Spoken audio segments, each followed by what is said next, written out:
أعوذ بالله من الشيطان الرجيم. بسم الله الرحمن الرحيم. الحمد لله رب العالمين، والصلاة والسلام على رسول الله وعلى آله وصحبه ومن والاه. أما بعد، السلام عليكم ورحمة الله وبركاته. I want to welcome you all, and special thanks to the organizers of this Friday talk, and thanks to all who are participating. Inshallah, I pray that Allah reward us the reward of Majalis al-Dhikr, inshallah. So our topic today is religious pluralism and tolerance in Islam. This is, I think it's an important topic. This is the content, and the content is quite big for one lecture. So most likely I'm going to split this into 2 lectures. So today you are hearing part 1, and I will cover the first 3 points. And the one that I marked the blue, inshallah, we'll do this another time. When it comes to a framework of religious pluralism and tolerance, we need to understand the main objectives, and there are some structural elements to go with it, and you need to have the ethical foundation for it. So we will cover the first 3 points, inshallah. Okay, so first of all, our civilization today is kind of different from the previous civilization, because the previous civilization, they were marked by clear-cut cultural and religious dividing boundaries. So, for example, for Muslims, we had in the past very clear-cut Darus Salam and Darul Harb. Very clear. The people who are in Darus Salam are very homogeneous. And the people in Darul Harb, for example, if you look at societies like European society, it was very, homogeneous. People that can be identified as one. But today is different, because humanity today lives in a vastly diverse world of cultures, ethnicities, faith, political orientations, and lifestyles. And to complicate things, globalization has networked the world into a highly interconnected, interdependent, and interrelated global village, where no person can live in isolation or be indifferent to what goes around or elsewhere. We can't ignore, despite also of Western promotion, very aggressive Western promotion of secularism and liberalism, or liberal values. This 3rd millennium, it shows that religion is still important. Religion is emerging afresh, like a boomerang. And it plays an essential role in shaping people's conscience and behaviors. The religion, even the Europeans, they seem to be missing religion, and they take more interest in religion. Therefore, religious pluralism and tolerance really become indispensable in today's world. But when we say religious pluralism and tolerance, it doesn't mean necessarily that it is here to dilute or to manipulate religious ideas, or to fuse beliefs and practices like what has been promoted, these Abrahamic Accords, where you try to bring 3 major religions into one religion, something like that. No, it's not like that. So let's look at the Islamic framework of religious pluralism and tolerance. First of all, the presence of this word plurality or plural in religious pluralism, it necessitates the need for us to study the Quran, the Quranic conception of religious pluralism, in order to avoid the danger of extreme views, because there are some extreme views when it comes to dealing with other religions. So on one extreme, you have this religious exclusivism or exclusive, people who claim, or religions that claim, the only way to salvation is through their path. This is pretty common maybe with some branches of Christianity, where, the only way to the Creator, the only way to God is through Jesus, for example. That is a kind of religious exclusivism, yeah? Or if you say the only way to get salvation, you have to believe that Jesus is, is God or Son of God or died on the cross. So this is one kind of religious exclusivism. But on the other side, you have the religious inclusivism, where, all the paths can lead you to, to paradise. And here, where people try sometimes to manipulate, where they feel you can mix these religions, you can mix these ideas, you can pray together, you can, so these are extreme views, and Islam, at least the Quranic conception, is not like this. So though many types of religious pluralism have been conceptualized and theorized, two types appear to be fundamental.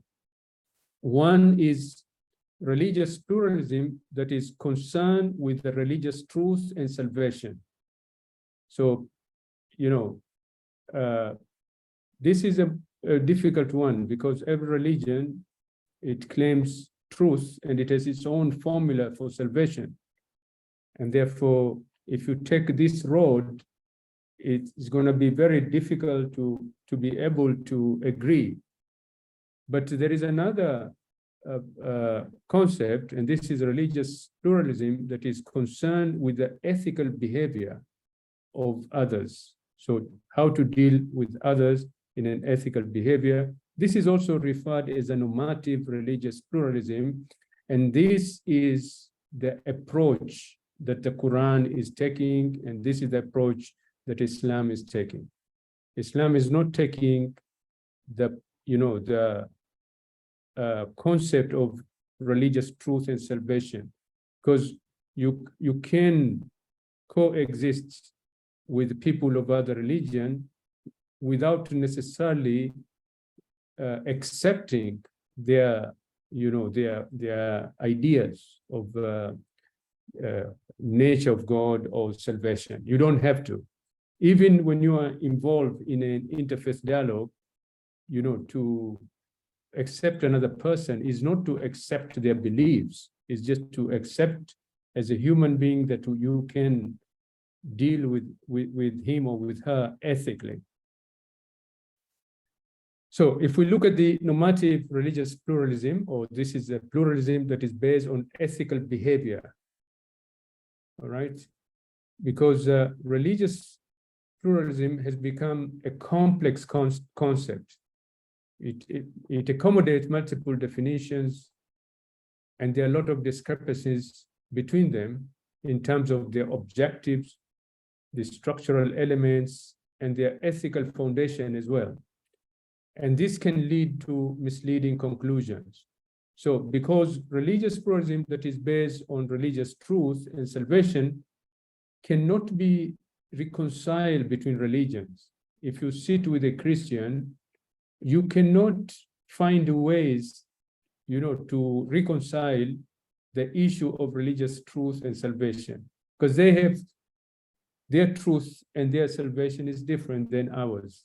Same thing if you sit with someone who is, let's say, of Hindu background, or of Judaic background, or other backgrounds. So this area, it cannot be reconciled, and it can be very hostile and antagonistic, because everybody sits on their position on this. And because it's very exclusivity, and it focuses on the hereafter dimension of religious claims. And this is why Islam is not following this path.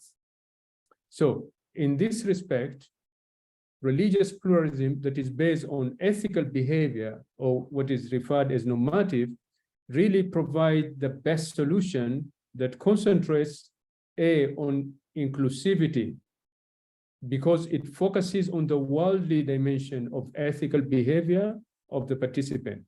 So we don't need to, we don't need to agree on the religious truth and salvation. But it doesn't mean that you cannot do dawah. You can still witness other people your religion.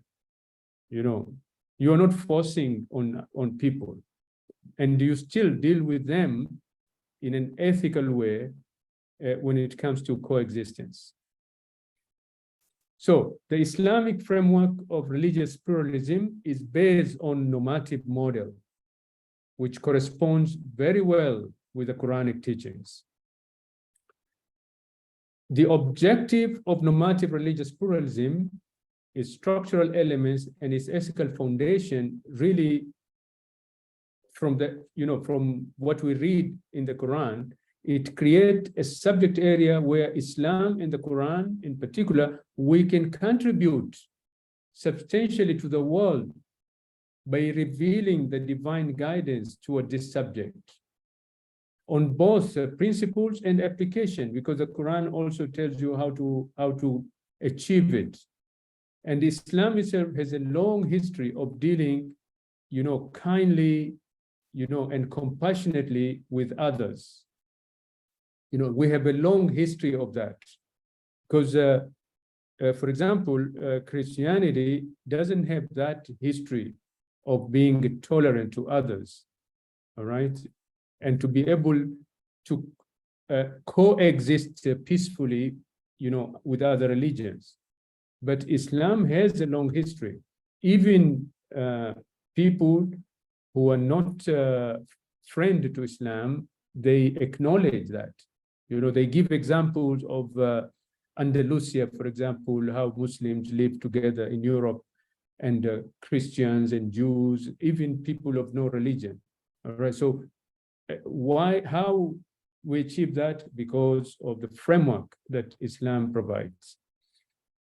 So the most significant ethical grounds of normative religious pluralism, or pluralism that is based on, ethical behavior, is the freedom of religion and human dignity. These are the, the very important, two important aspects. And these are important even when, when we are involved in interfaith dialogues, okay? And we can see this in action all the way to the Prophet time, when he sent immigrants to Abyssinia, or when they migrated Muslims from Mecca to Medina. As we already explained, normative religious pluralism, it focuses on the worldly dimension of ethical behavior of the participant, rather on the hereafter dimension of claims of religious truth and salvation, because we will never agree on those ideas.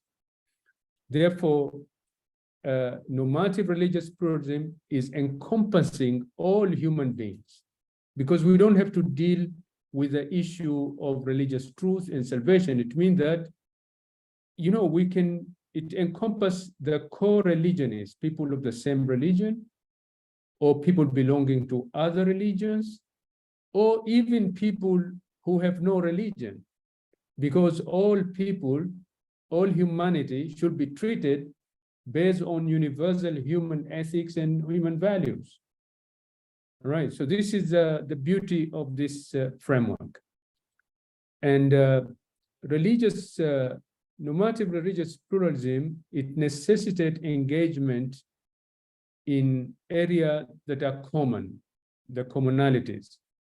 But at the same time, it requires to respect for religious diversity and religious particularities. And that's why it is good, it's beautiful, because we have to respect the particularities of religion. And making this as the most central to interfaith dialogue and peace-building process. Now, so that's a framework. Let's look at the objectives of religious pluralism.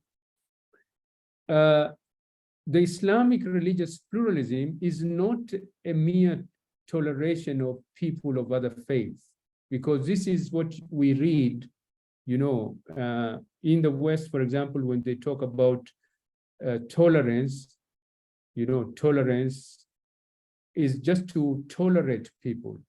We see how Muslims are struggling when they live in non-Muslim countries, you know, because most of the discussion is about how can we tolerate them?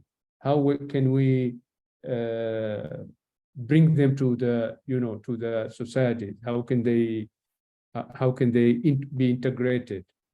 Or how can they be assimilated in the society? But in Islam is different, because the religious pluralism in Islam is sunnat ilahiyya, is part of the divine law in the Quran itself. And its implementation is a necessity for peace and prosperity. Also, if you transgress religious pluralism, you create tension, hate, and destruction. So it's important in that regard. And the most critical transgression is that pertaining to the objective. By moving the objective of religious pluralism away from the universal worldly basis, you know, and create this exclusivity or inclusivity. All right, this is the biggest transaction, you know, the transgression.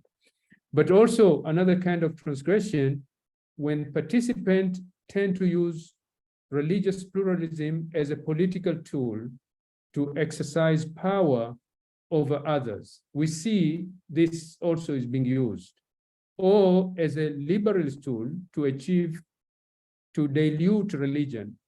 Also, we can see this, you know, as it was, you know, being propagated and promoted extensively in our regions. So the Quran presents 4 main objectives of religious pluralism and tolerance that are essential to the process of interfaith dialogue and relationship with others in order to build peace and prosperity.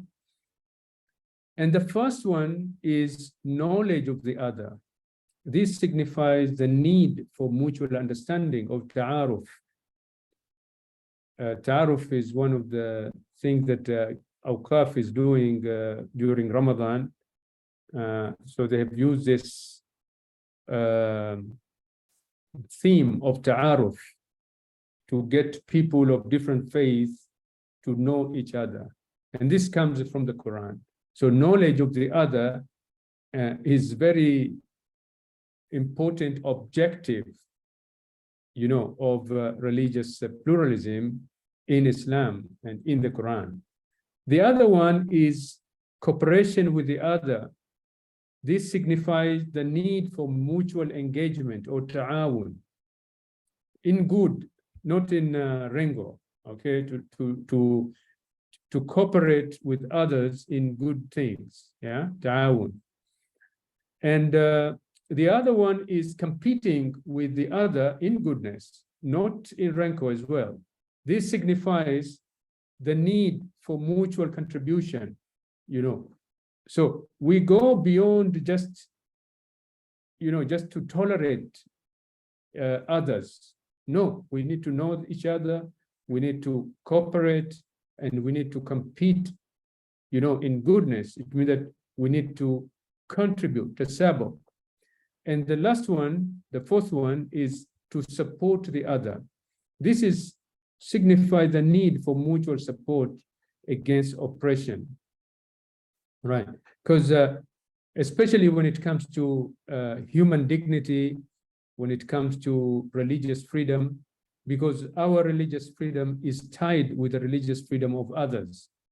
If we do not help others to maintain their religious freedom, one day we are going to be affected. Our religious freedom will be taken away. So these are the four, you can say, main objectives, right? And they have been bundled nicely in the form of themes. So if we look at the first one, ta'aruf, or mutual understanding, the significance of knowing the other emerges naturally from the human nature, being more relaxed in the company of what is known and familiar. And usually it's natural for human being to fear and to keep distance from what is unknown and unfamiliar. And that's why Allah has asked us to come to know each other. And he said, actually, the purpose of this creation, you know, I made you into nation and tribes so that you can know each other. So this is the significance, because, you know, you always fear unknown, all right? And you are always comfortable with what you know. So the reason for religious conflicts and transgressions of religious pluralism is not so much of clash of civilization as is being promoted sometimes, but actually is a clash of ignorance. Sometimes we are ignorant of each other, and by just knowing each other, we can resolve many things. So in fact, ignorance of the other seems to pose a threat not only to religious coexistence and tolerance, but also to the coexistence of cultures and civilizations alike. Now, for this reason, the Quran defines knowledge of the other as the purpose of creation in terms of both biological and social diversity, as in this verse. يا أيها الناس إنا خلقناكم من ذكر وأنثى وجعلناكم شعوبا وقبائل لتعارفوا إن أكرمكم عند الله أتقاكم إن الله عليم خبير.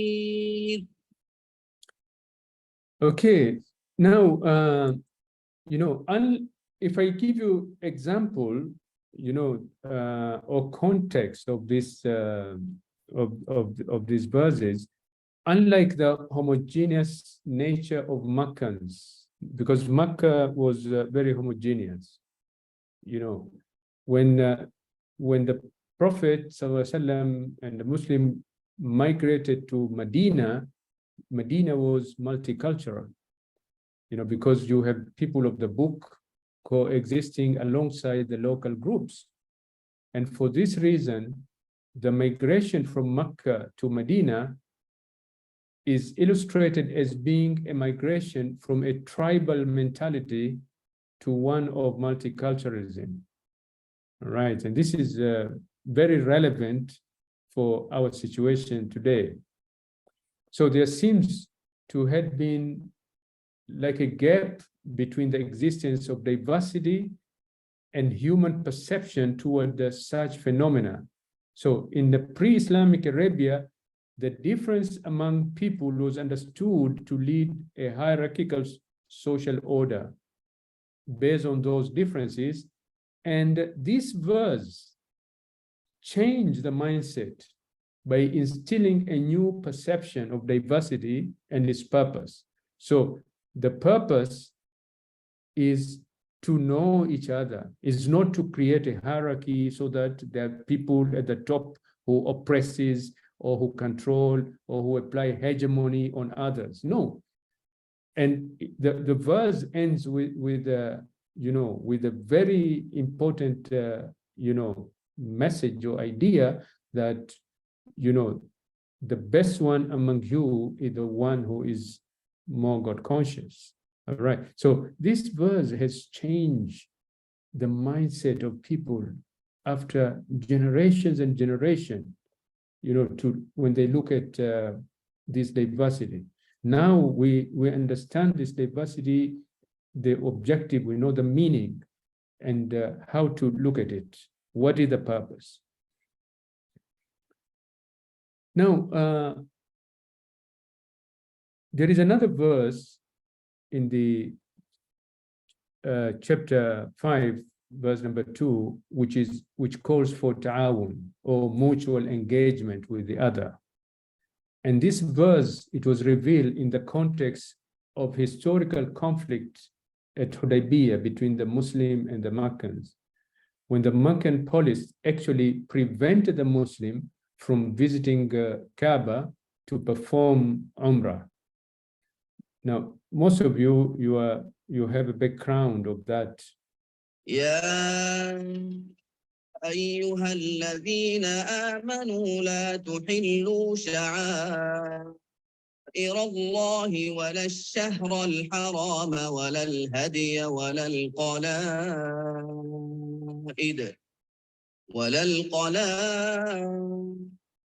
ولا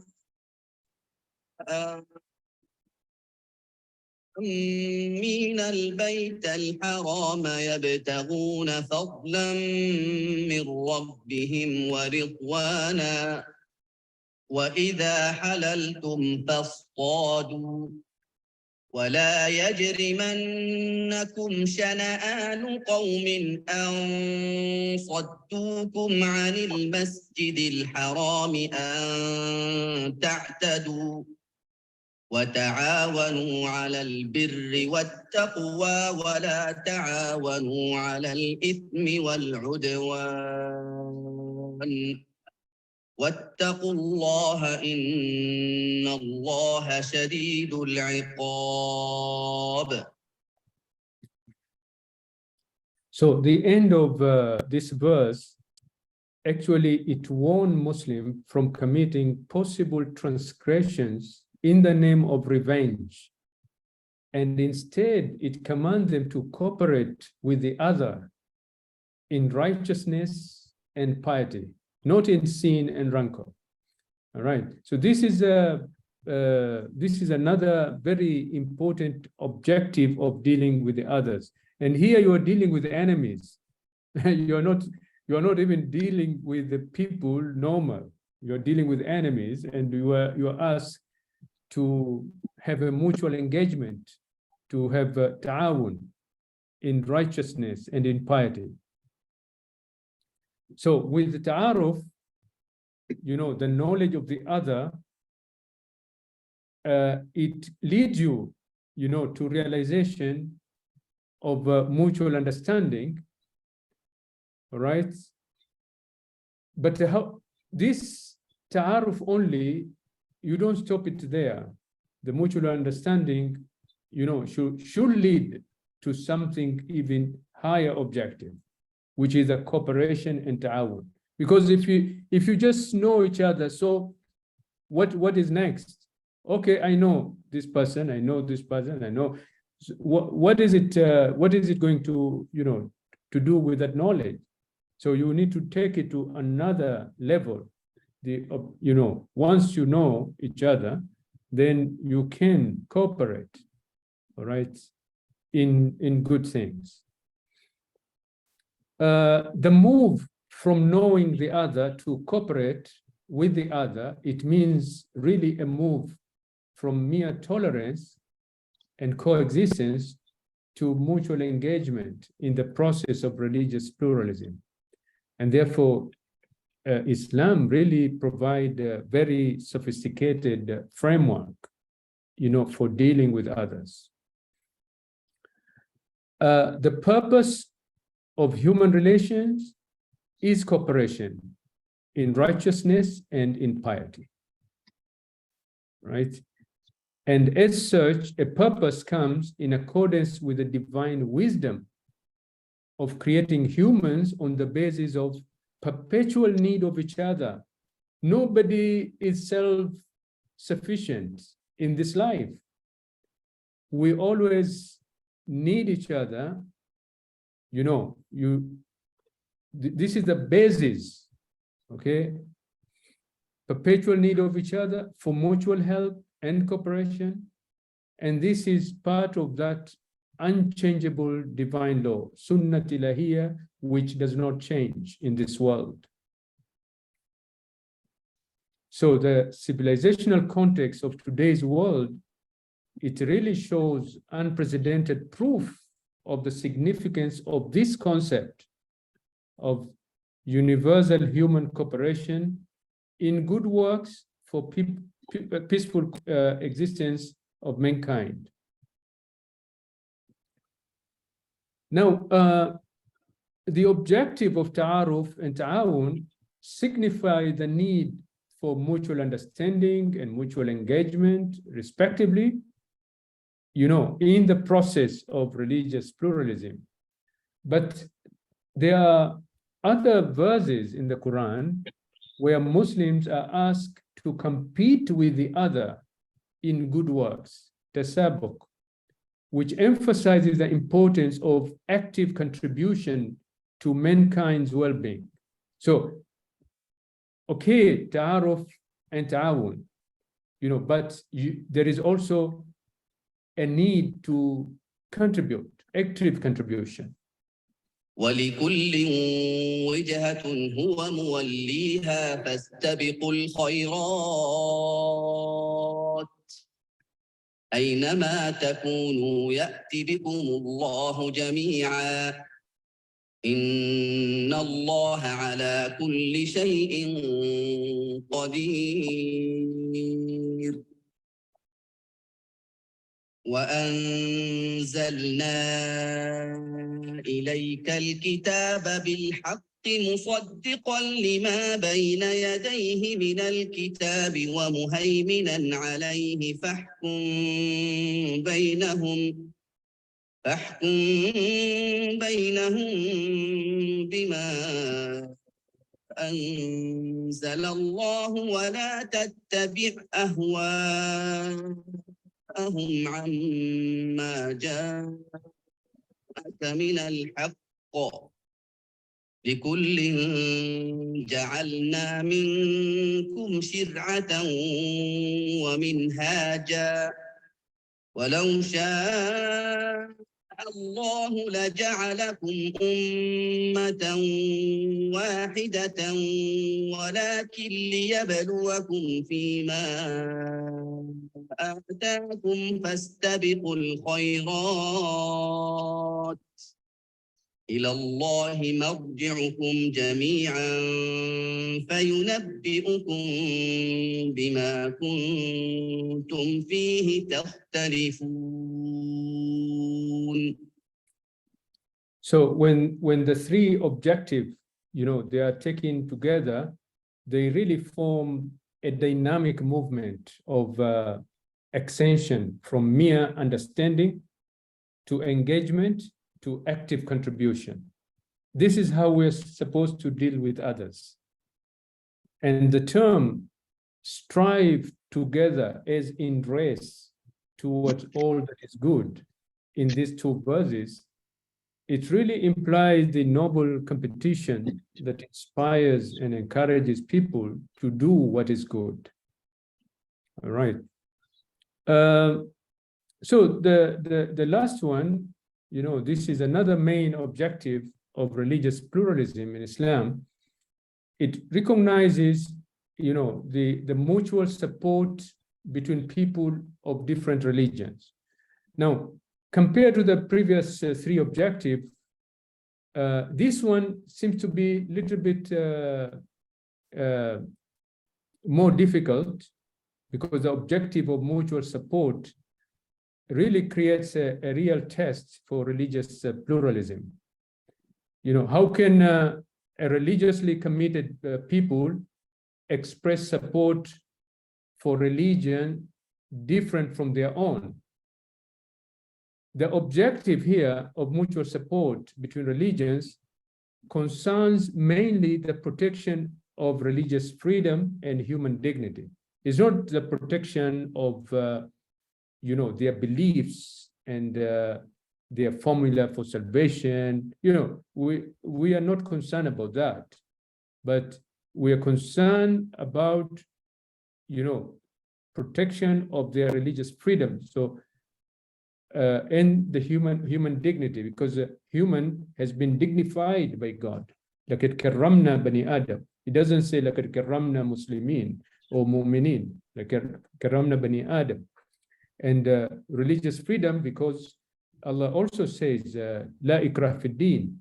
Most of these wars that were fought by Muslims in the past, it wasn't wars to, aggressive wars to just to take lands. No, it was actually to open up freedom of religion, where this freedom has been curbed. So these two are the most important foundations, you can say, of religious pluralism and repelling any oppression and aggression on earth. This verse, two verses, one after the other, define oppression and especially the restriction of religious freedom as the main reason that permission, is granted for physical self-defense. And these verses were revealed, when the Muslims migrated to Medina. This is the first verses to allow them, to kind of respond in a military exercise against their enemies. But the verses also point out that lack of self-defense against oppression inescapably leads to destruction of religions. أذن للذين يقاتلون بأنهم ظلموا وإن الله على نصرهم لقدير الذين أخرجوا من ديارهم بغير حق إلا أن يقولوا ربنا الله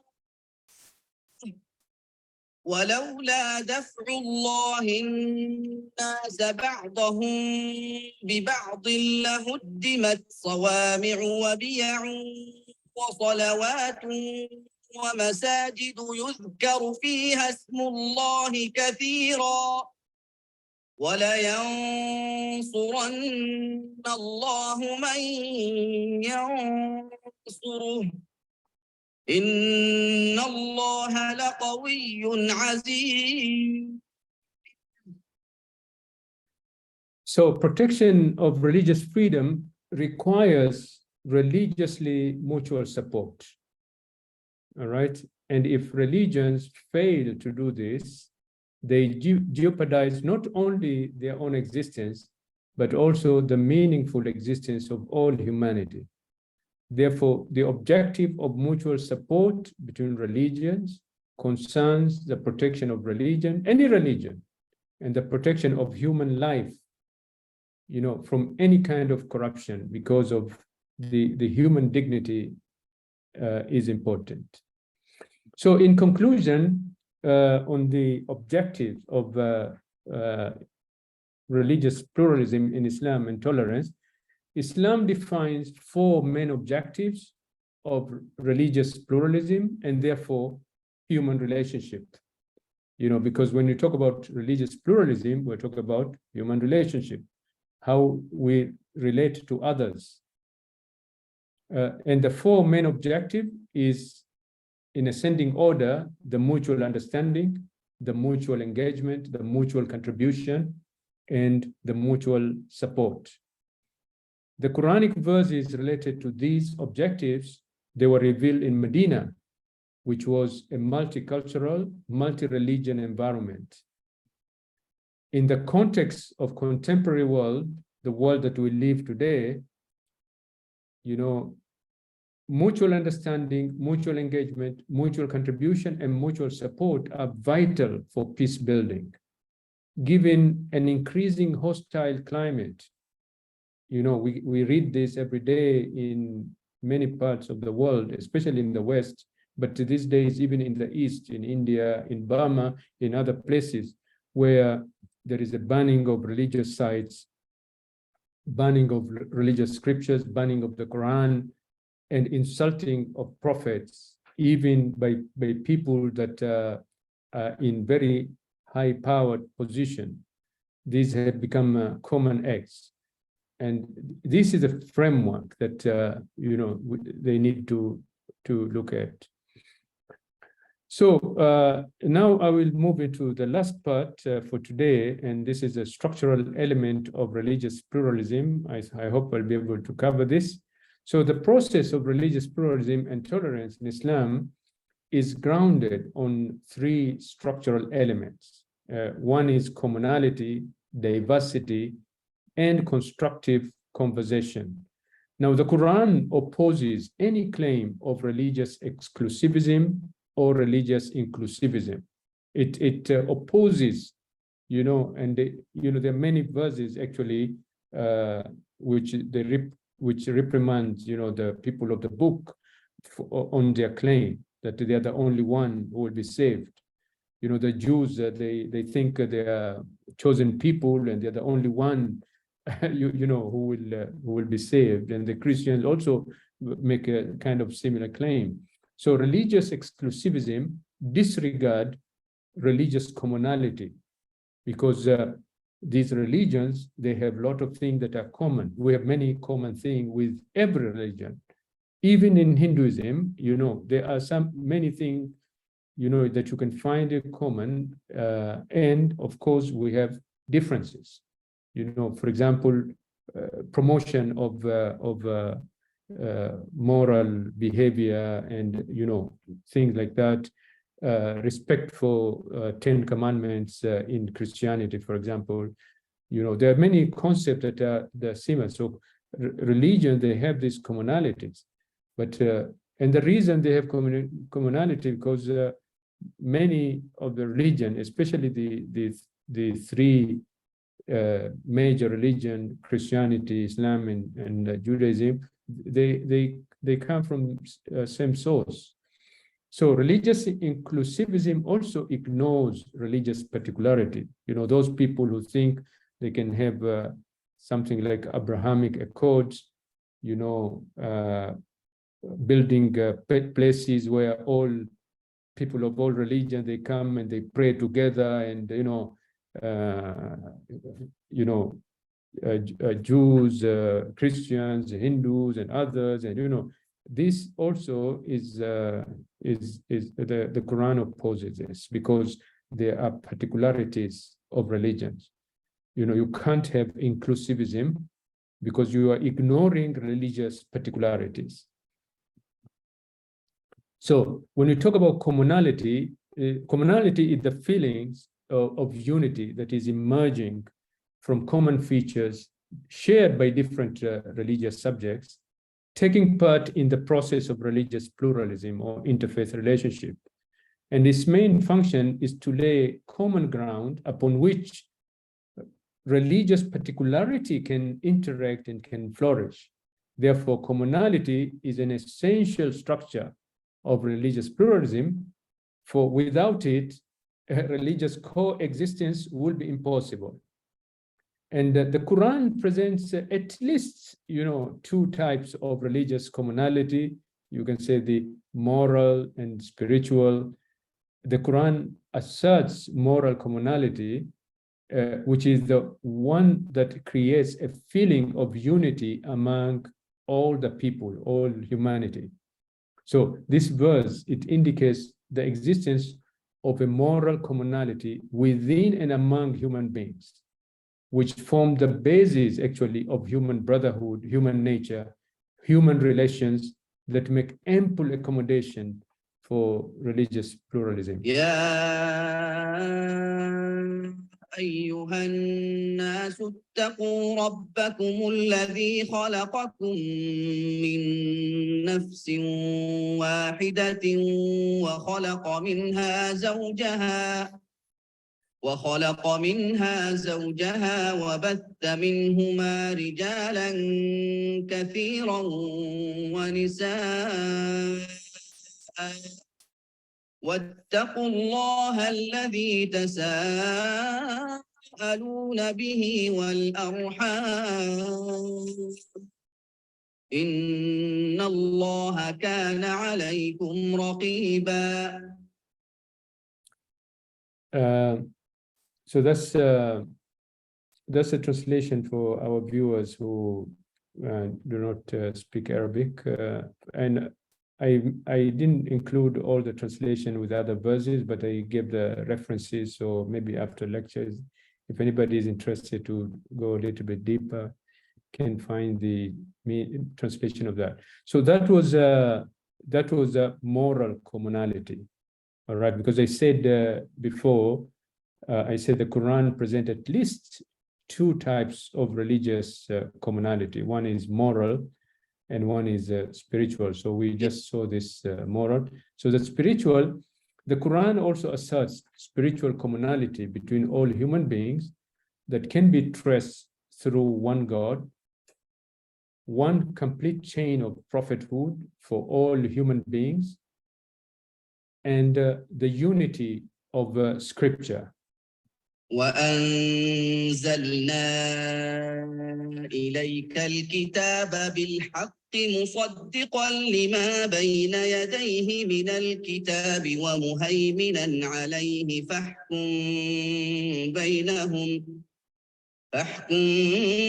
بينهم بما أنزل الله ولا تتبع أهواءهم عما جاءك من الحق لكل جعلنا منكم شرعة ومنهاجا ولو شاء الله لجعلكم أمة واحدة ولكن ليبلوكم فيما آتاكم فاستبقوا الخيرات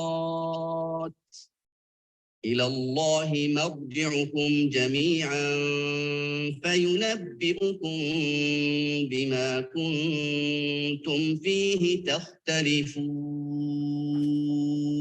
Okay, so the beginning of this verse, it talks about this unity of scripture or relationship between the scripture. This is something that Muslim we have, but you know, others don't see this connection because they see religion like in a separate boxes, but we don't see it that way. All right, we see this connection. And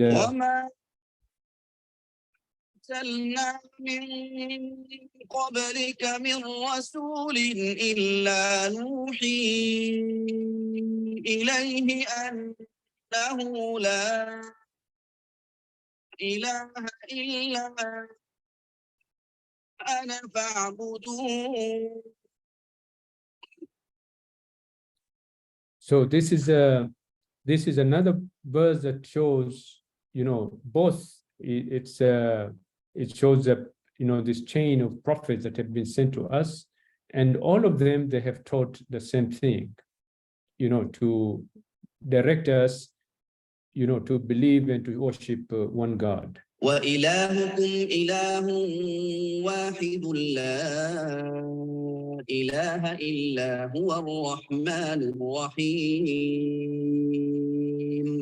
And this one is addressing humanity that, you know, your God is one God. So you see, there's a, you know, this spiritual commonality between all human beings when it comes to, you know, there is one God, one creator, and God sent chain of prophet to guide us, right, to guide human beings, and God sent scriptures, and the scriptures, there is a consistency because each one came to confirm the previous message. So here we have a spiritual commonality.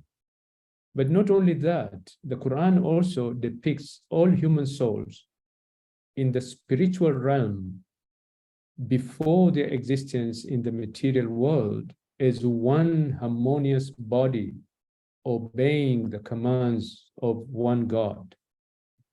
وَإِذْ أَخَذَ رَبُّكَ مِنْ بَنِي آدَمَ مِنْ ظُهُورِهِمْ ذُرِّيَّتَهُمْ وَأَشْهَدَهُمْ على أنفسهم ألست بربكم وأشهدهم على أنفسهم ألست بربكم قالوا بلى شهدنا أن تقولوا يوم القيامة إنا كنا عن هذا غافلين. Now, when it comes to diversity, although religious truth is one in God's knowledge, right? Because as Muslim, we do believe in a deen and Allah, Islam. And we translate that is the religion that is accepted by Allah is the religion is submission to the will of God, or Islam. And we also believe that the other so-called religions of people of the book, there is some truth, but there is a deviation. So, but in reality, there is a multiple. The truth is in multiple in the perception of human beings, because we can't ignore that. All right. And the Quran repeatedly underscores this fact. I give you many verses. I can't, play the audio on all of them. We have played at least one of them.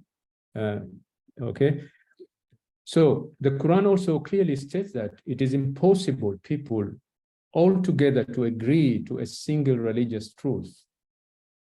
That is because human beings have always been and will remain forever to be religiously different in their earthly life until end of time. Because God created human beings with the aim of being free in terms of their will, free will. And the natural result of this free will is diversity. So even though religious diversity is an earthly fact, it is only in the hereafter people will be held responsible for their worldly belief and deeds. And this is what the Quran says. It tells us, in the hereafter, I will make a judgment, for what you disagree. All right. So that's when it comes to diversity. So the last one is, I have 5 minutes. The last one is constructive conversation. The interaction between commonality, diversity, and particularities in the process of religious pluralism require the existence of another element. And this element is constructive conversation to act, as a mode of reconciliation. So in attempting to establish a right balance between commonalities and particularities, constructive conversation tends to prevent, religious pluralism from going to extremes, all right, to this exclusivity and inclusivity. The Quran provides ample evidence and methods of employing word as a powerful tool for communication to achieve this constructive conversation. And for example, when Allah ordered Sayyidina Musa and Harun to initiate a polite conversation with Fir'aun with the aim of discussing the release of Israelites who were suffering terribly under Pharaoh's yoke. This is what he said. اذهبا إلى فرعون إنه طغى فقولا له قولا لينا لعله يتذكر أو يخشى. So to speak gently or politely to someone, really it means to show respect for their opinion, neither to disregard them, nor to make a mockery of them. All right, and this is what we need to do. We must engage in constructive communication or constructive conversation, and the underlying implication being that words have the power to change. The Quran also stresses the importance of constructive conversation as a means of communication and reconciliation between human beings. This is largely due to constructive word having the power to resolve problems and to effect positive change. And the Quran emphasizes on the power, impact, and positive consequences of applying the principles of a good word, to change. You can be captured in this very beautiful parable of a good word. ألم تر كيف ضرب الله مثلا كلمة طيبة كشجرة طيبة أصلها ثابت وفرعها في السماء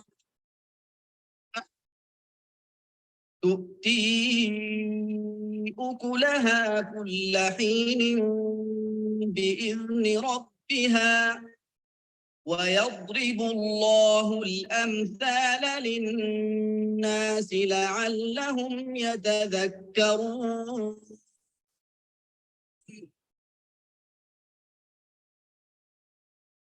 So the Quran, it actually gives you 4 principles of constructive conversation. One is the conversation has to be purposeful. Conversation is to have a purpose, and it has to have objective or factual conversation. Okay, it has to be based on facts and evidence, and it has to be non-judgmental. Conversation that is distinguished from debates in which the purpose of criticism is to achieve victory and domination rather than to achieve understanding. And the conversation, it has to be non-manipulating, no hidden agendas. And I think I have verses for each one of these. قل يا أهل الكتاب تعالوا إلى كلمة سواء بيننا وبينكم ألا نعبد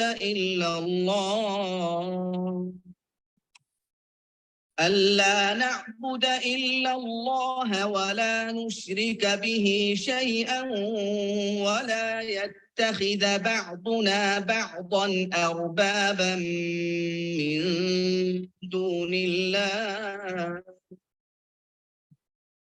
فإن تولوا فقولوا اشهدوا بأننا مسلمون. So in this verse is very clear the purpose of the objective of this conversation. وقالوا لن يدخل الجنة إلا من كان هودا أو نصارى تلك أمانيهم قل هاتوا برهانكم إن كنتم صادقين. This is a good example of religious exclusivity. And here, it's not a conversation that is just subjective. It has to be factual. And this is what the Quran asks, هات برهانكم. وقالت اليهود ليست النصارى على شيء وقالت النصارى ليست اليهود على شيء وهم يتلون الكتاب كذلك قال الذين لا يعلمون مثل قولهم فالله يحكم بينهم يوم القيامة فيما كانوا فيه يختلفون وقالوا كونوا هودا أو نصارى تهتدوا قل بل ملة إبراهيم حنيفا وما كان من المشركين. So this is another example of a conversation, that was meant to manipulate, but the constructive conversation should not be manipulating. All right. I think I have covered, those three areas, and